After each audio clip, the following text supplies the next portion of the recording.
Hello, everyone. Welcome to Flex World 2025. I'm Miro, CEO and co-founder of OfficeRnD. And today, we're going to explore what's the latest on the world of co-working and flex spaces. So we'll zoom into trends and opportunities, and also we'll dive into what's the latest with our products and services. So before we dive in, a few words about us at OfficeRnD. So this year we're turning 10. Can you imagine? So we started in 2015. So later in the year, we will actually have a very substantial anniversary. And ever since 2015, we've been on a mission to make flexible working the way of working.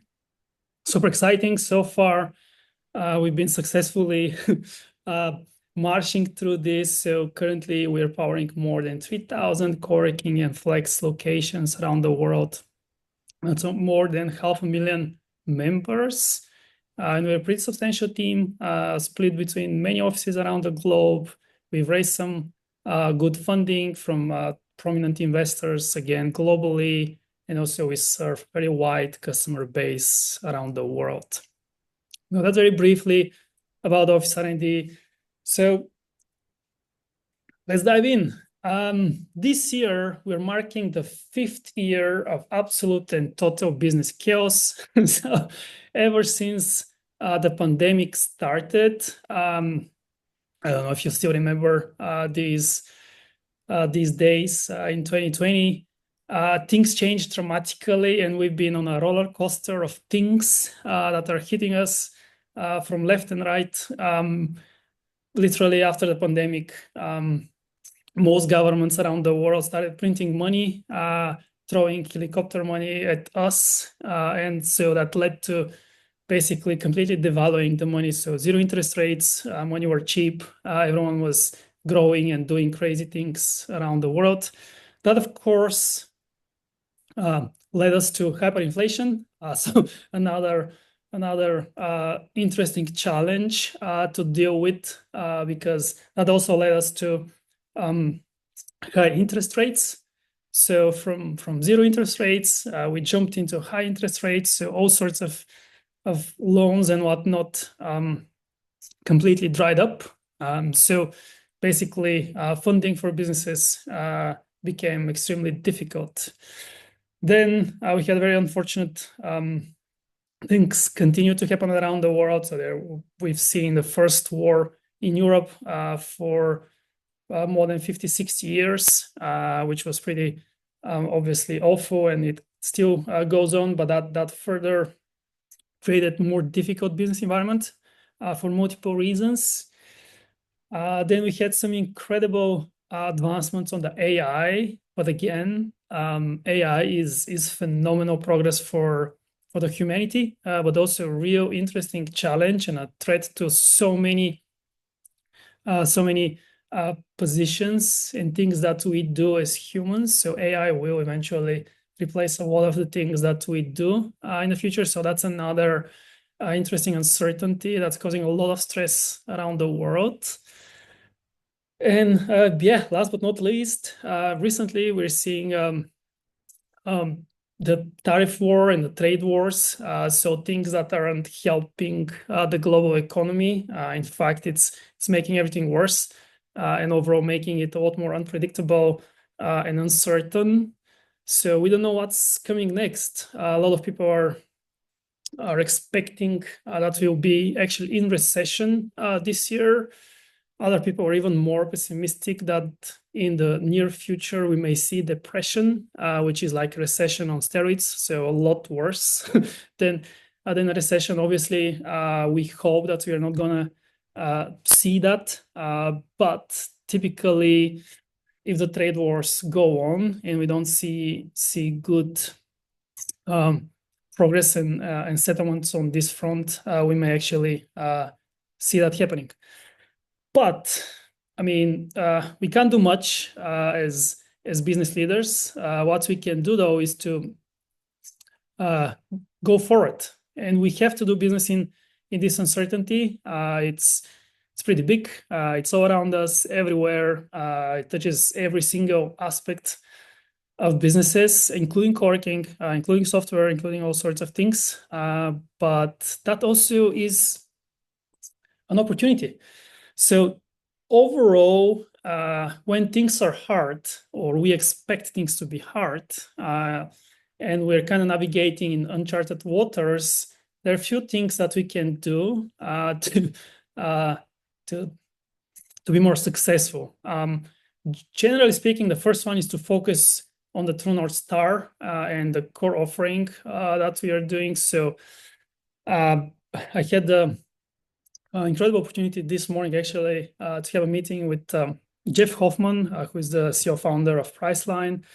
It just happened to be in our co-working space, and I had a chance to have a coffee with him, and we talked at length about how important is focus for every single business.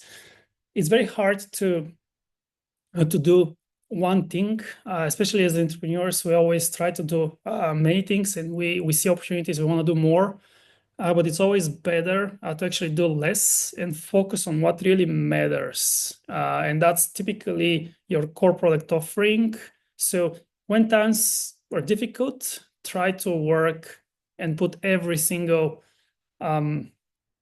effort into your core offerings and make them better. That's typically the number one advice. So focus, cut distraction, and do better at what you're offering. Also, when there is high uncertainty and we're kind of navigating in uncharted waters, there's certainly no GPS, so we don't know where exactly things are going. In these cases, at least you can use a compass, and we'll zoom into that. What I mean, there are certain things that can be helpful on that front.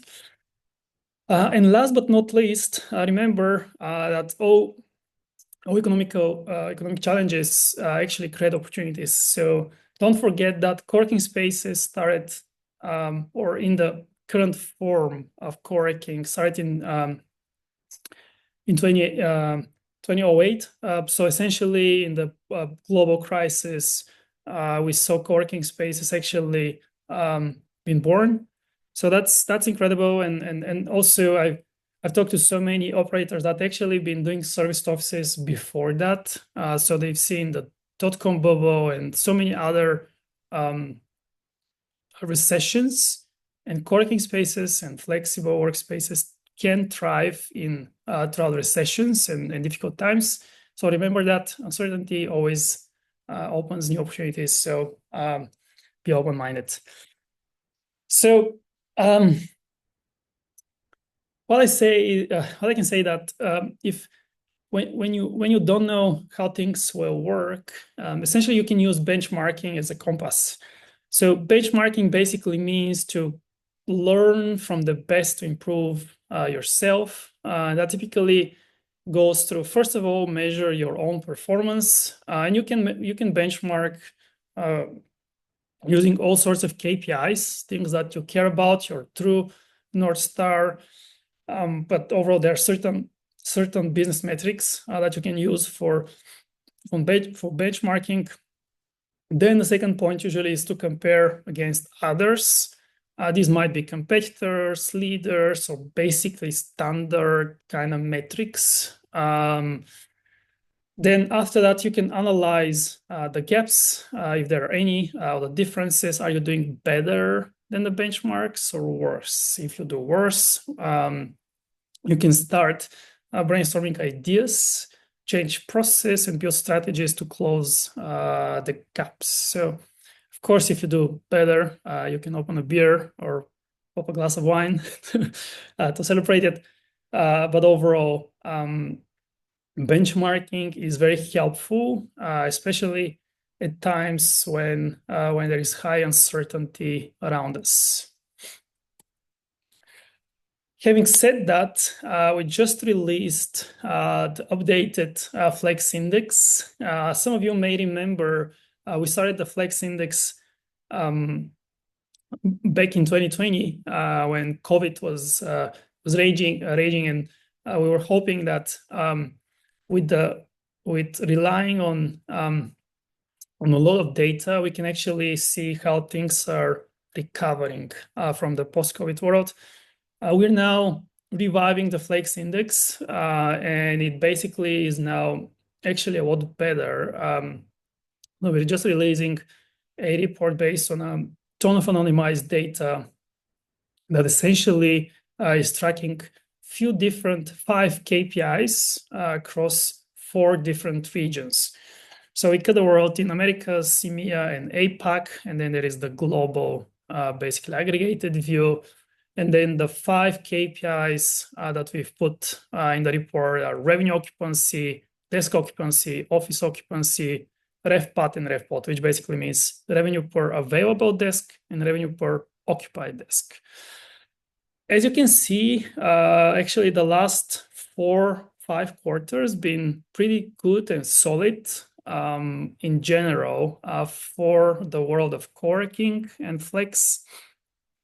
Seems like there was a little bit of a dip at the end of 2023, and then strong recovery, and overall at the moment is looking well. So revenue occupancy wise globally seems good, solid, and yeah, on a good trajectory.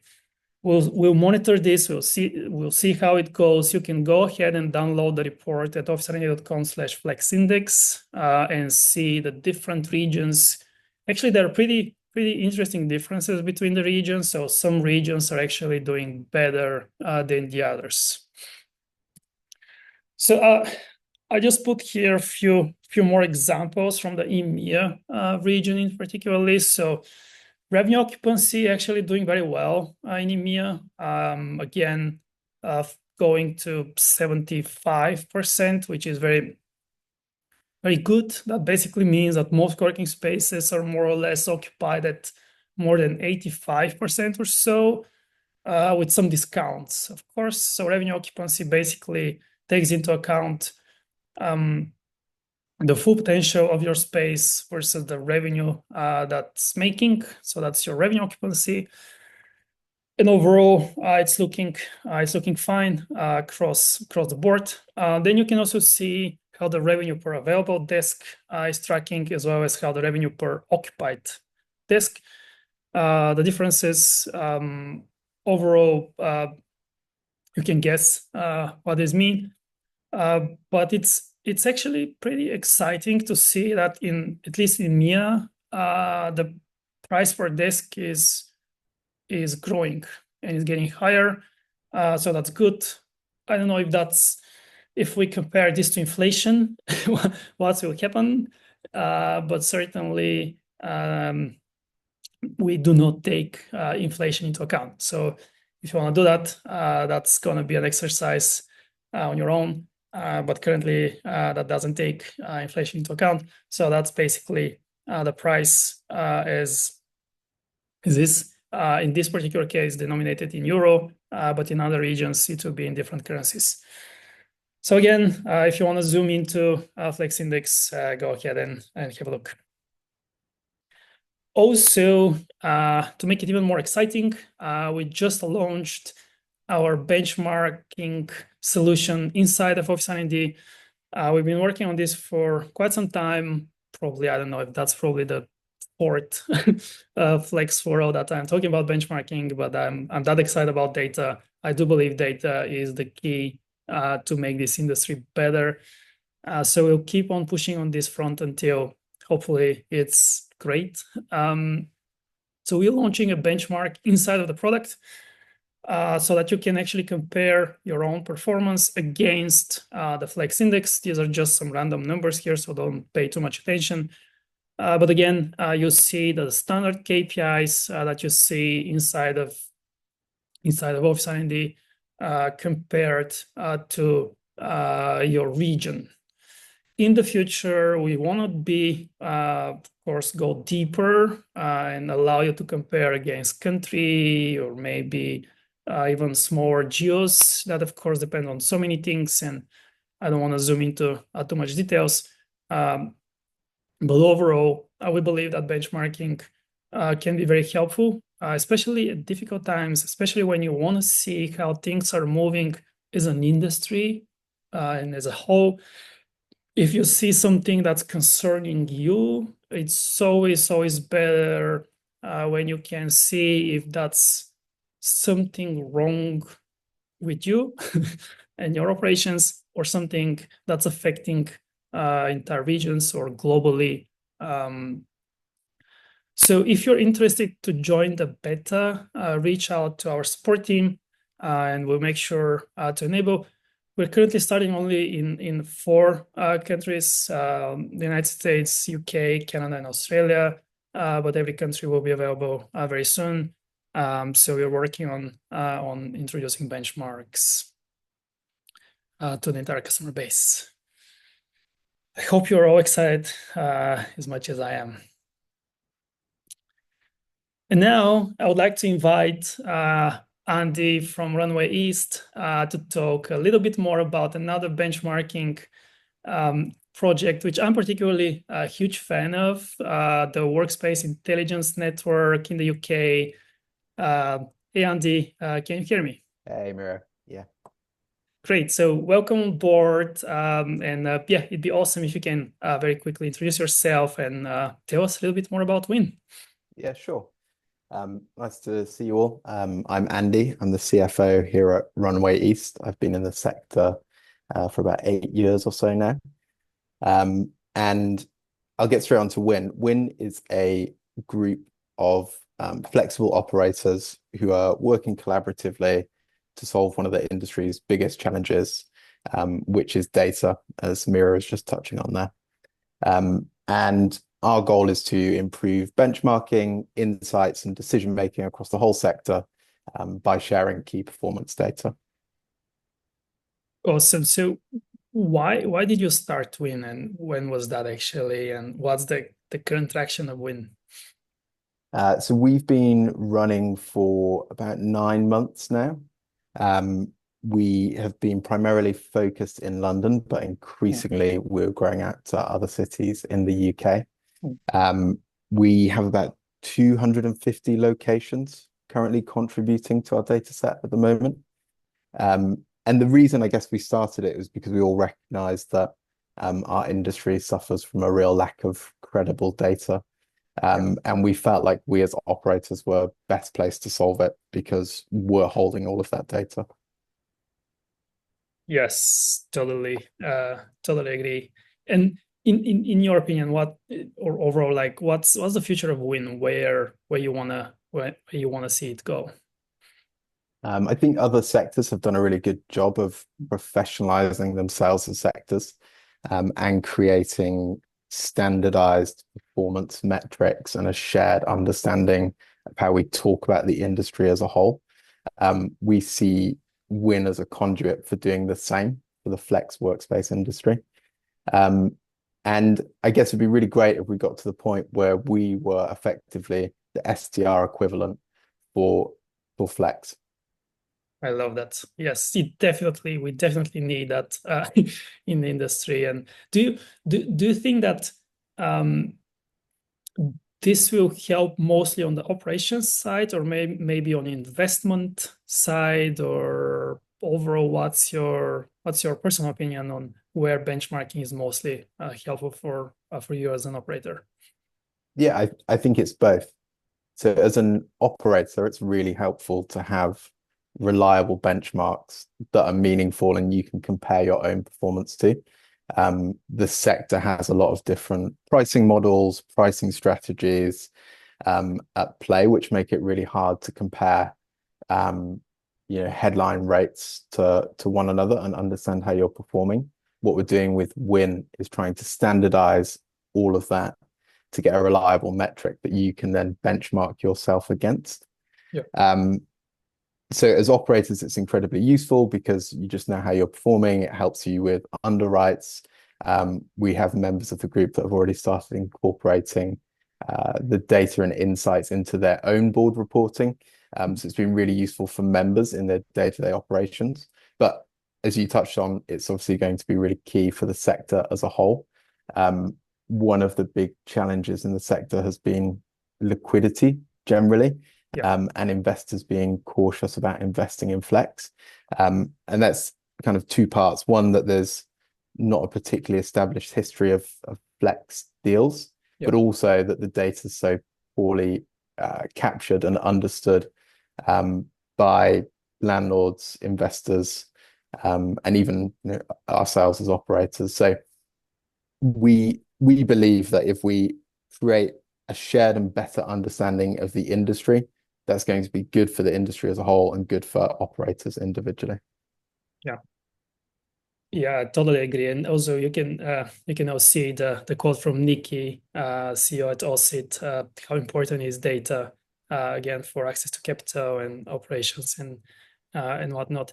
I'm a huge believer of Win. I believe that the industry needs definitely this independent third party that can aggregate data from all sorts of operators, operations, and platforms.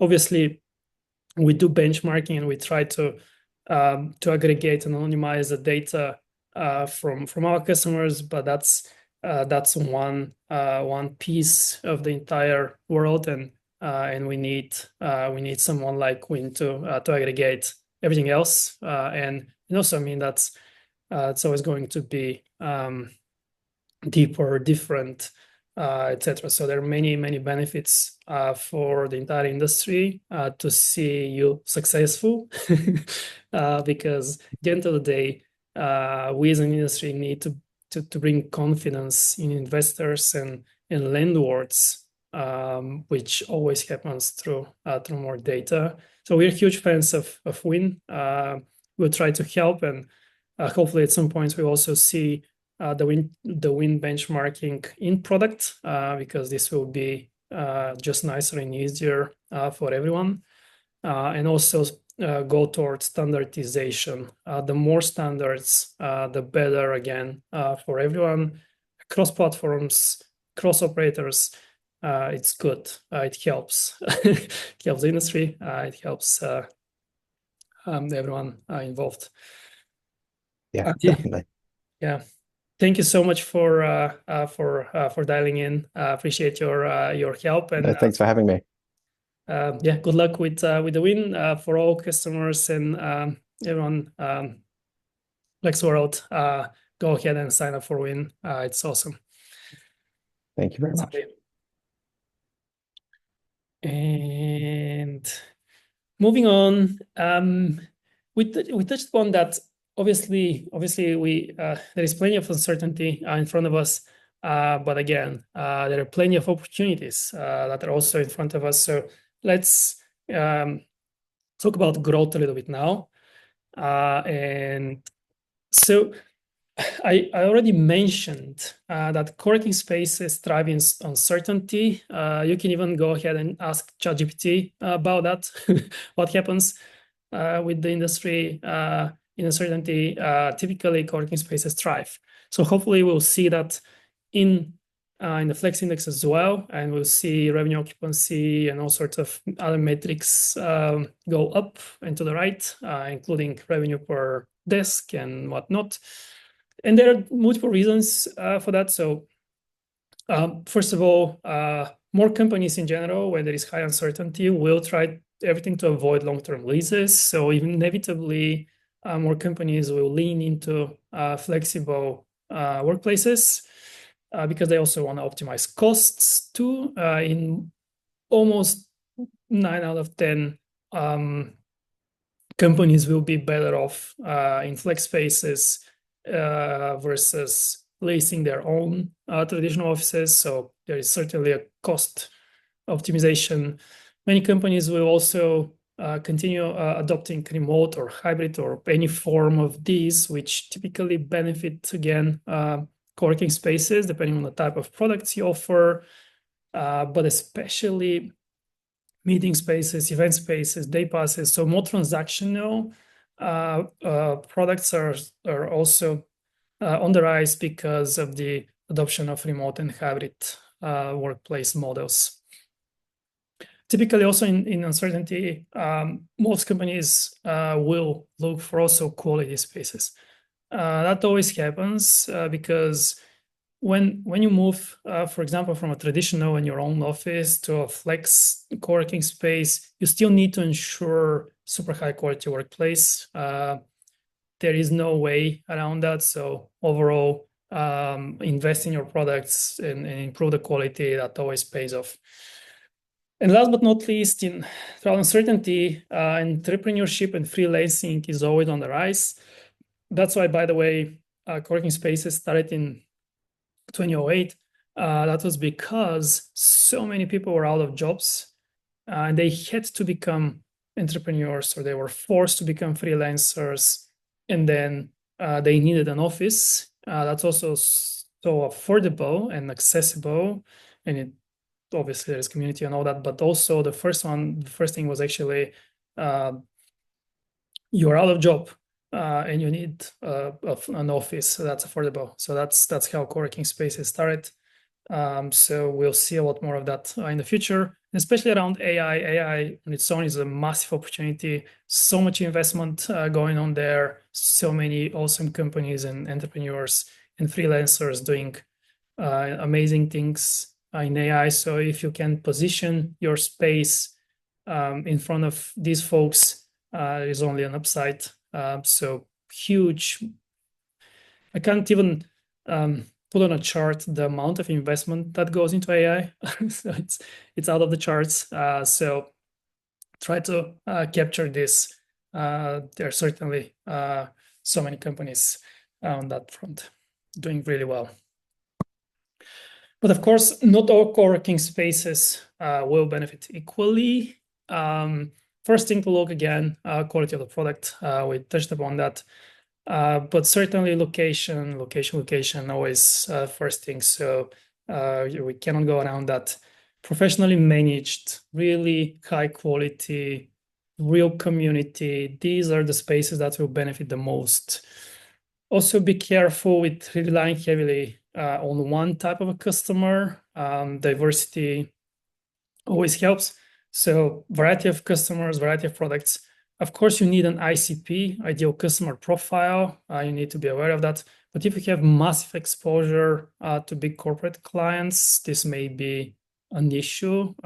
So yeah, be careful of that. Also, access to capital is always challenging when the uncertainty is higher. And we certainly hear that already from our investors and everywhere. Uncertainty is higher, so access to capital. So be mindful.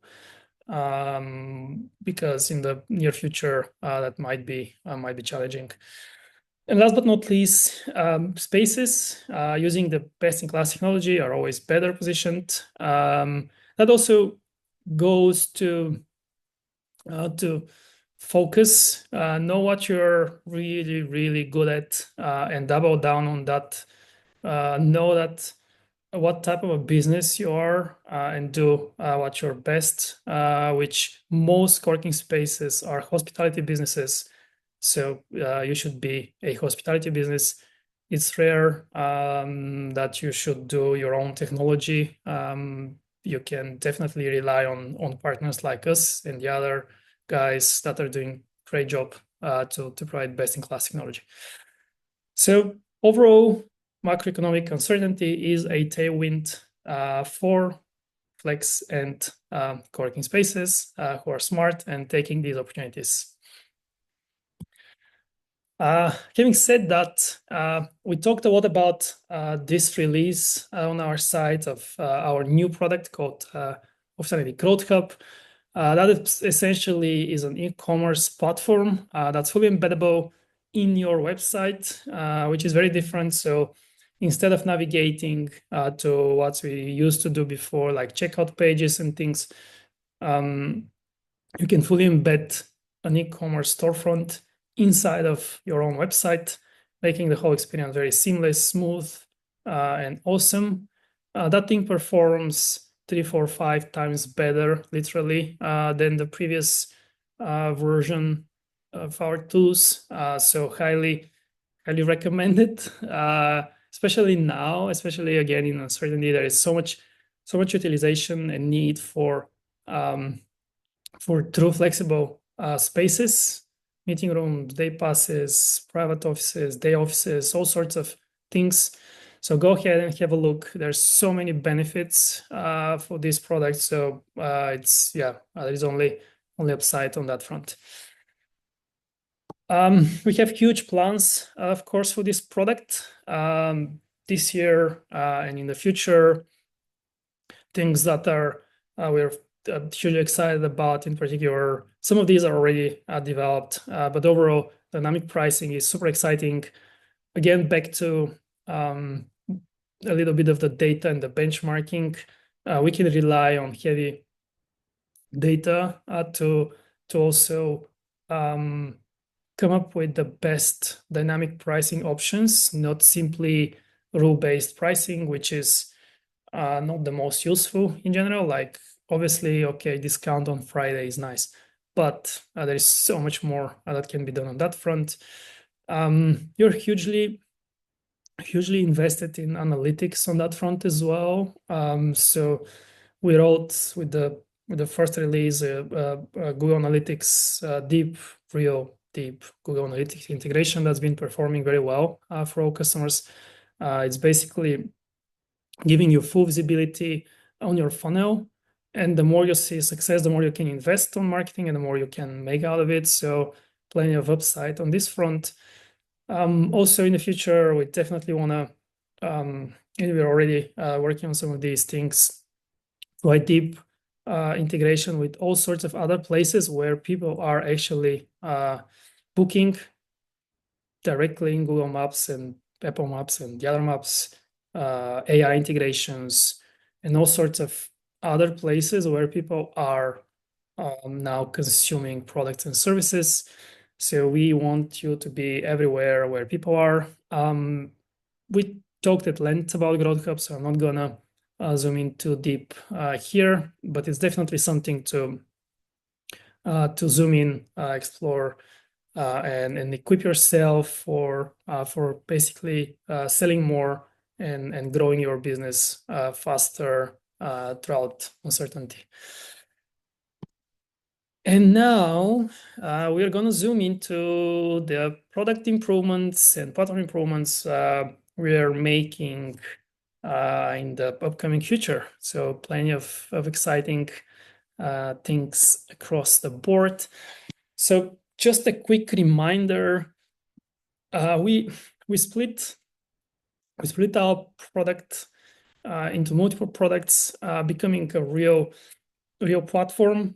So now we have 6 distinct products with Visitor Hub and Growth Hub, the new additions, and splitting the Operations Hub from the Experience Hub, as well as integrations and Data Hub. That basically means every one of these hubs has its own team, its own roadmap, and its own vision for the future, which is, again, extremely important for us, but also for you, because that gives us more focus on building the best-in-class product on every one of these fronts. We're currently investing heavily in the Experience Hub, so you'll see a massive improvement on all sorts of things around the member experience front. Apps and portals and AIs and whatnot. So there's so much that will deliver on that front. Of course, the rest are things that we're working in parallel. So Growth Hub, Visitor Hub, operations, new integrations, and also data. What does that mean? Very brief roadmap for this quarter, Q2. Starting from the left, on the operations side, we'll be working on some really cool updates, actually. So one I'm particularly excited about is the new user interface. So many of you probably have already seen the new navigation and menu. This will continue actually throughout the entire platform. So the entire platform will look differently by the end of the year. A lot of focus on making things simpler, improving the user experience.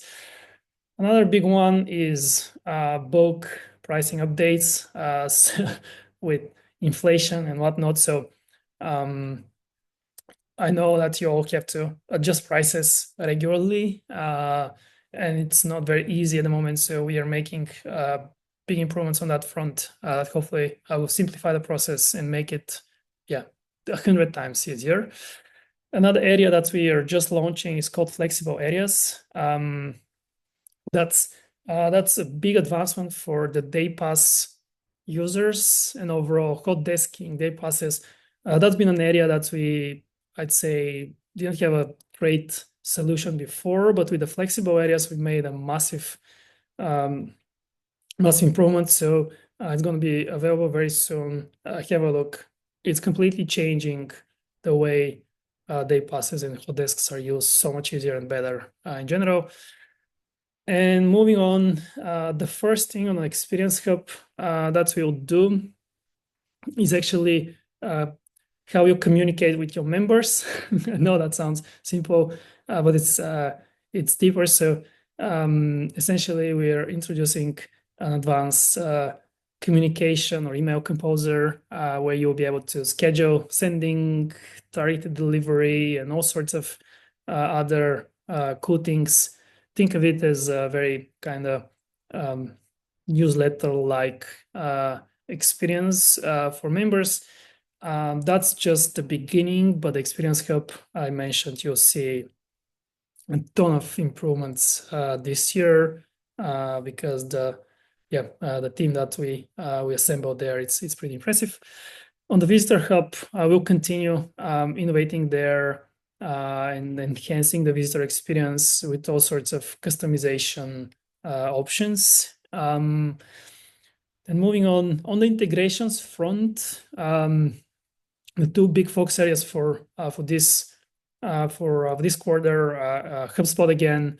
That's probably version number 3, but this time it's gonna check all boxes that we're aware of. So there's so much again on the HubSpot front that we want to do to simplify this bidirectional sync and extend all sorts of options to synchronize contracts and revenue and whatnot. So expect massive improvements on the HubSpot thing.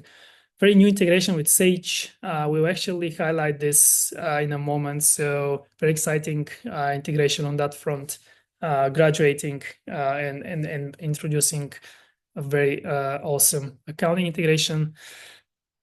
On the Data Hubs front, I mentioned the benchmarking, so that's already available as a beta. Again, if you wanna join the party, reach out. We'll introduce granular permissions, which is very important. Custom reporting, we're making POCs there. We can introduce it easily, but actually we do want to make it simpler, which is not that simple. There's so much data, and we need to make sure that it's really nice and easy to build these custom reports and actually functional. So, but this should come soon. New dashboards, and also we do want to improve how we report on all sorts of things based on the size and the area of your spaces. On the growth hub front, a lot of improvements. Again, this is the probably number one priority for the company at the moment is to bring the promo codes and all sorts of other improvements to the growth hub. So overall, it's all about the user experience and how you sell more there. We'll also introduce localization and other things overall to make it globally accessible. But the big focus is really promotions, run campaigns, and overall have a real engine to sell more. So that's the roadmap for next quarter. Hope you're as excited as I am. Plenty of things that we're working on parallel. By the way, if you have any questions, use the Q&A section down below. Hopefully, we'll have time at the end to cover these. If not, we'll certainly make sure to reach out and reply to every question. And now I would like to invite John from Serendipity Labs. Hey, John, can you hear me? Hey, Miro. Yes, I can.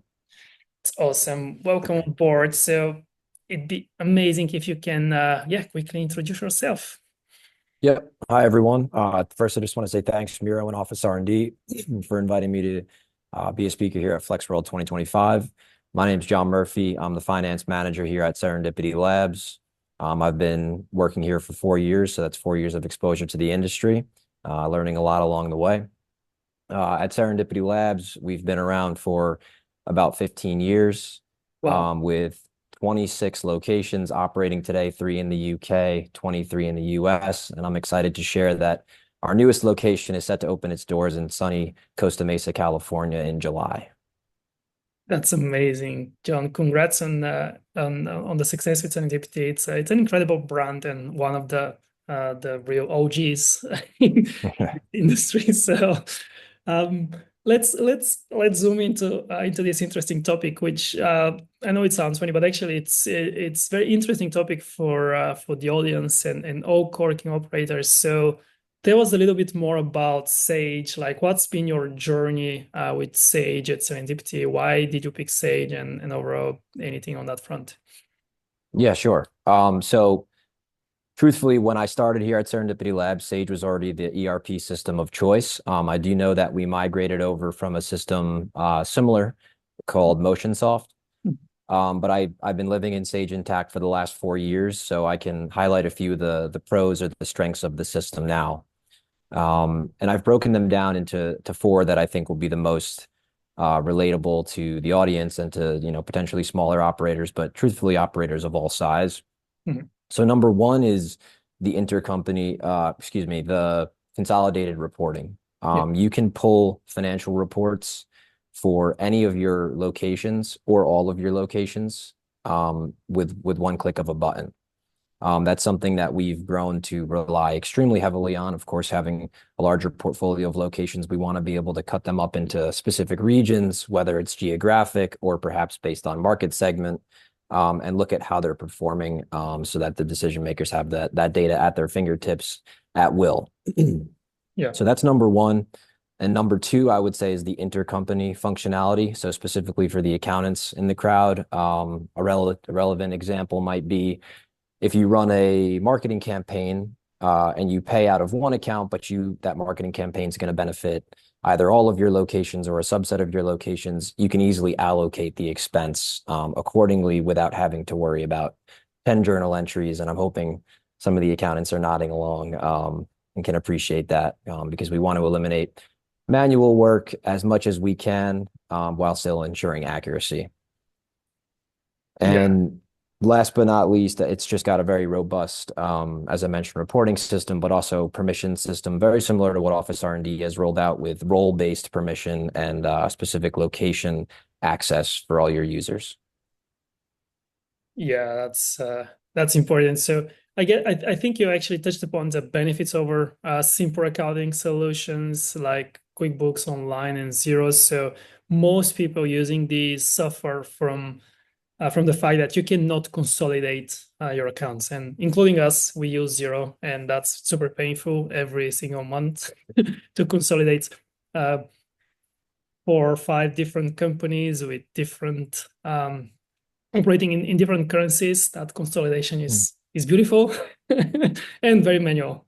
So we've been exploring that path ourselves. But a lot of customers that I'm aware of, multi-location operators, and matter of fact, I mean, most multi-location operators also use different entities for every single space, which totally makes sense for multiple reasons. And that consolidation is just a huge pain. So, what will be your suggestions for people exploring the option to move from a simpler accounting to something let's say more advanced as Sage? Well, I would certainly say, of course, everything's going to be case by case. It would depend on your forecasted growth and also the composition of your finance and accounting team. A larger team might be able to sustain more locations with something like QuickBooks or Xero for a longer time. But my one takeaway would be don't wait until you feel overwhelmed to make a move, because at that point, making the move itself will be exponentially more difficult. So Yeah. try to be proactive in that way. And I know we could all always need to fall back on proactiveness. And yeah, just the saying I wanted to share is, if it ain't broke, don't fix it yet. Yeah. So you have to be forward thinking in that regard. And yeah, if I had to pick a number, I would say probably somewhere between 5 and 8 locations might be a sweet spot. And if you have a larger team and you feel like you can carry the load, maybe 10, but it's certainly something to think about, especially if you have planned growth in the future, which I assume most operators do. I think that's spot on. I mean, from all the conversations I had with customers in the past, usually that 5 to 8 is a real is a real number where things start to become just more difficult. And obviously, if you the more your locations you add, the complexity will grow exponentially. So I think you said very well. If you wait too long, probably it will become even harder because you already have so much work to do each month. So yeah, Exactly. you know that we're rolling the integration literally any moment. So I'll just touch briefly for the audience that we'll be releasing the integration this month, and apparently Serendipity Labs is the one of the first customers to to adopt. Yeah. John, thank you so much, and appreciate your help and support on that front. So we're working on making it two-way, full synchronization of every entity there, so that we can automate the billing process, remove all the kind of manual work. So for the audience, people that are using QuickBooks or Xero, we actually are trying to do it at least as good, even in certain areas is actually better than these two integrations, and we invested in them a lot. But now, yeah, with Sage, we're pretty happy with how things are coming. All sorts of payments and things are also going to be great notes and whatnot will also be synchronized. So yeah, appreciate. Certainly. Yeah, I know the beta testing of the integration is going to be ready for some early eyes on it. So I'm really excited for that. And yeah, here at Serendipity Labs, we're ready to adopt it as soon as it's rolled out officially. thank you, John, so much for your help, and thank you for dialing in. We are gonna announce it probably sometimes in May. We'll start working with more and more customers, and then June should be the general availability for everyone. But if someone's on Sage, reach out to us, and we'll make sure to share the latest with you. Thank you, John. Appreciate You got it. Thanks for having me. Thank you. Okay, so making progress. Before we move into another topic, I would like to share a little bit of our long-term vision. So again, we're having these products that work together overall to help run your co-working and flex space operations better. One aspect that we definitely want to introduce very soon is secret code, not very secretly now, Agent Hub, where we of course want to automate as much as inhumanly possible and provide better experience using AI. What does that mean? I don't want to share too much what it means, but it basically, in a nutshell, is taking every opportunity to remove the boring work of running a co-working space, the real kind of annoying things that drags you every single day. In the digital world, of course, so far we're not quite there yet with the robots and and going to fix the light bulb or whatever with a robot. But I guess this will come as well, not too in the not too distant future.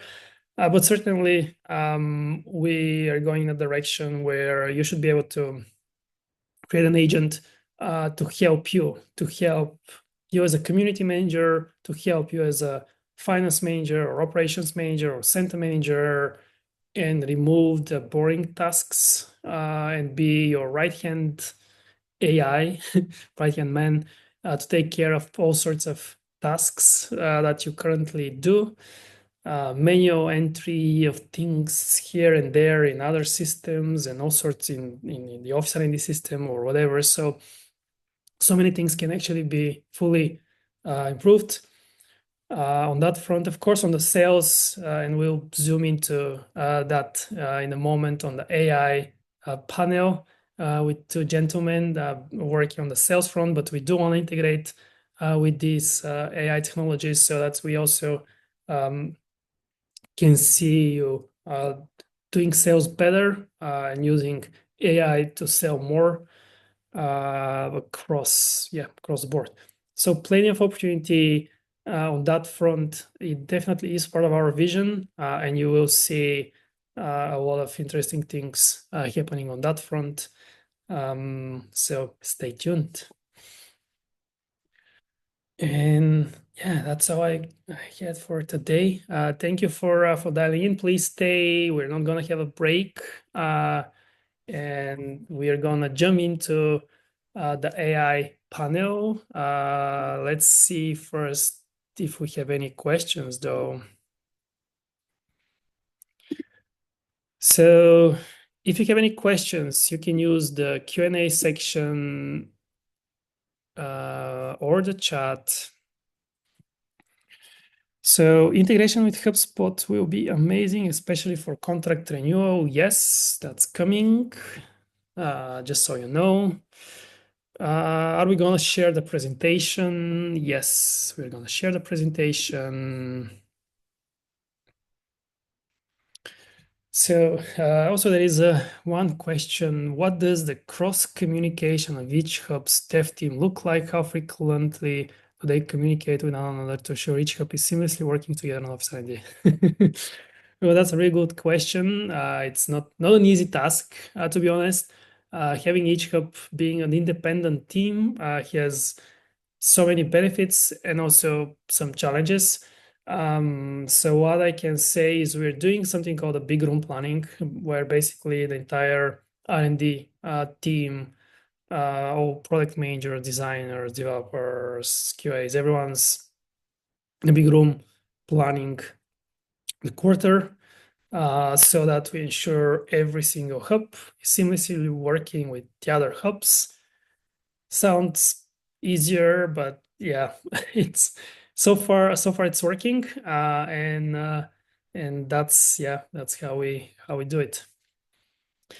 So, question from Alex: where will the data reside? The US does not benefit from the GDPR like Europe. Data should not leave the US. However, are there other third parties involved? I guess that's for benchmarking, I guess.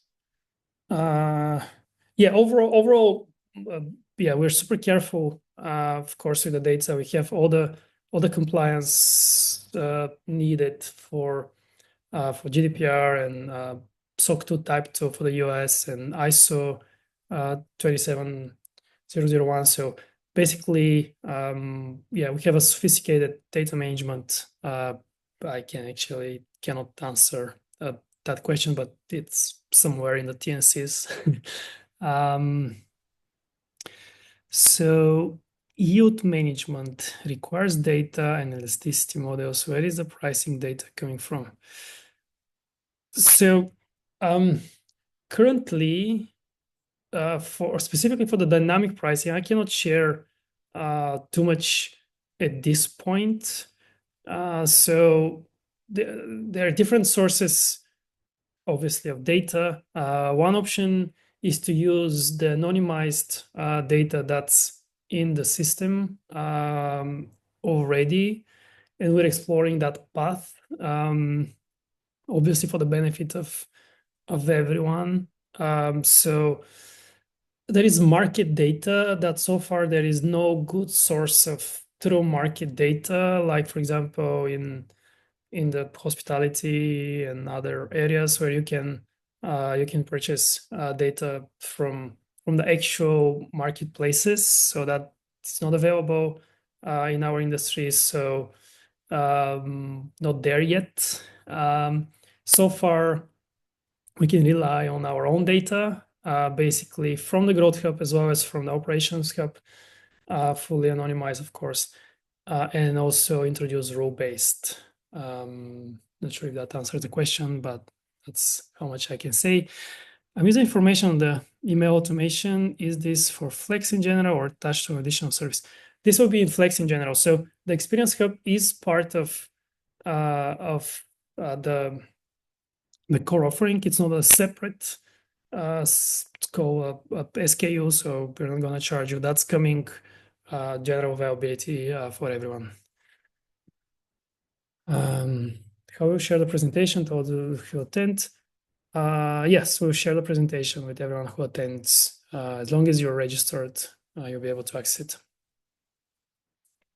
Will OfficeRnD support official tax calculations per country? Ouch, that's difficult. Hopefully, yes. I don't know when, but it's a difficult topic. So hopefully we'll get there.